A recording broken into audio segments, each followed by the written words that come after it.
Assalamu alaikum. Assalam wa rahmatullah. Assalamu alaikum, Sheikh. I have a question. I have my mosque that's like 10-15 minutes walk from me that I sometimes go for the salat.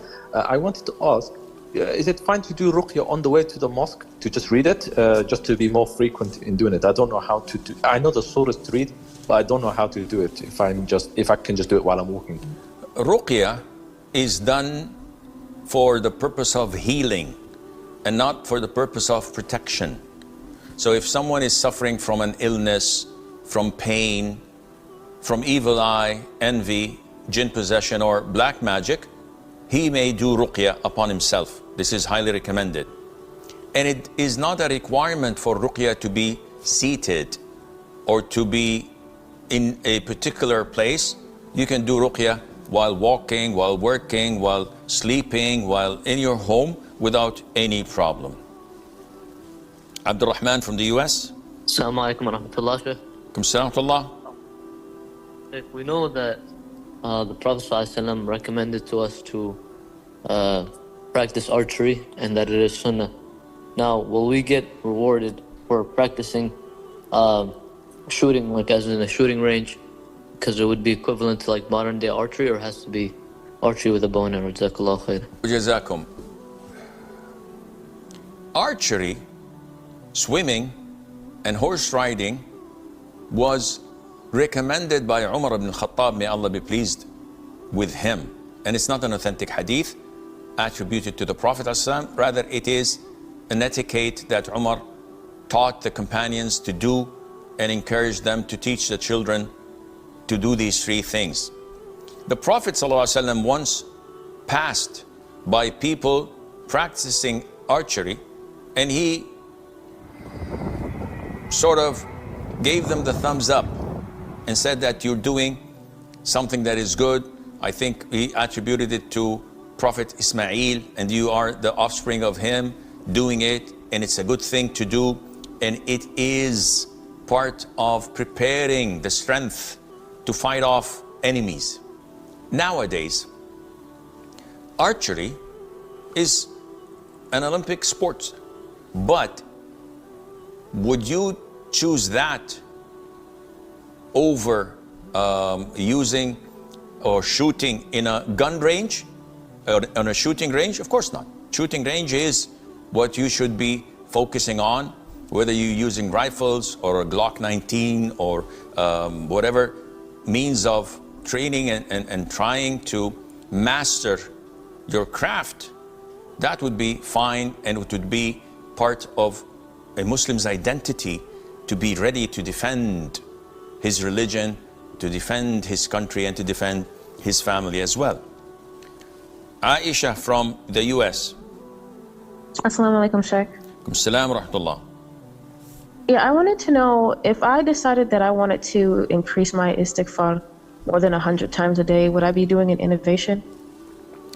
Not at all. You can do istighfar 1,000 times, a gazillion times. You can fill up your day and night with istighfar. This is one of the great forms of worship and dhikr. Nevertheless, it is highly recommended that you don't fix a specific number to it. So you don't say, okay, every day I'm going to do like 517 istighfar. Why 517, not 18 or not 16? Said, I like the number. No, just keep on doing istighfar all day long, even if you do it 1,000, 5,000, 10,000 without counting. This is a very good thing to do. Yusuf from the UK. Assalamu alaikum. Salam. Sheikh, I want to ask you before. I have one question related to shirk and one question related to my prayer, if it's valid or not. Which one do I ask today? I'm confused. Which one? Whatever is important for you. So I cannot ask two? Nope. Okay. I don't know. Okay, I'll ask about the prayer. So if I'm praying and I feel like I want to pass wind, but I hear a sound and I don't know if I really pass wind or it's just sounds coming from behind me. I know it's a sound, but when I finish my prayer, I pass wind and I know this is passing wind.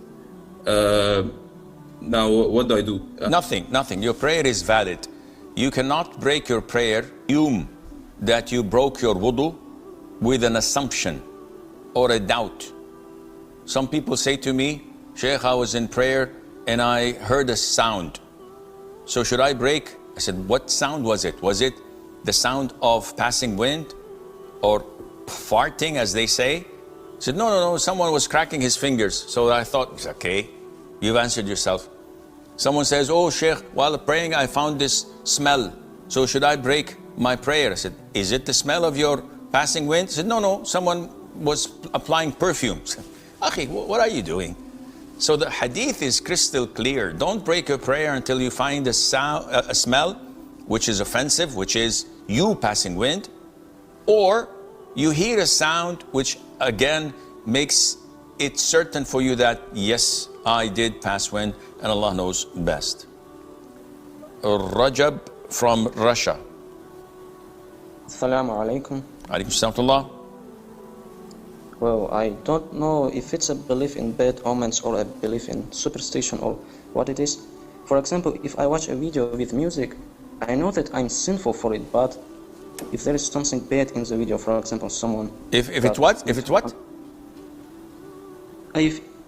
But if there is something bad in the video, for example, someone got into an accident, I think that Allah will punish me like in the video because I was listening to music. And so I turn off the video so as not to get into an accident as a punishment. Yeah, this has nothing to do with superstition. This has to do with fearing Allah's punishment. Now, Allah's punishment may not necessarily be similar to what you had seen in the video, which is an accident. It may be even worse.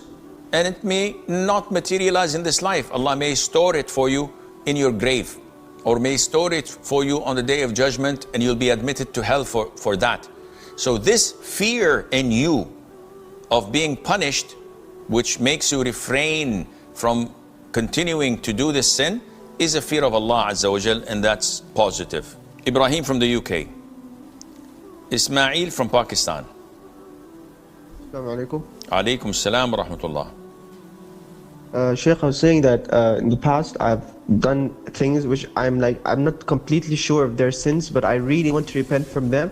But the reason I don't repent from them is because I think I saw a video in which you said, I don't know the title or whatever, but it said that fearing that Allah will not forgive you is a condition of sincere remorse. So I'm thinking if I repent and I don't know if they're truly sins, then I might be speaking about Allah without knowledge. So can I repent from these sins or no? I didn't say that thinking Allah is not going to forgive you is part of your repentance.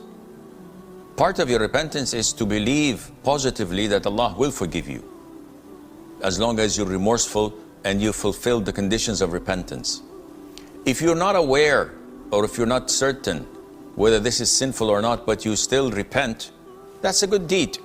Repentance is a form of worship. Allah says, وَتُوبُوا إِلَى اللَّهِ جَمِيعًا أَيُّهَا الْمُؤْمِنُونَ لَعَلَّكُمْ تُفْلِحُونَ.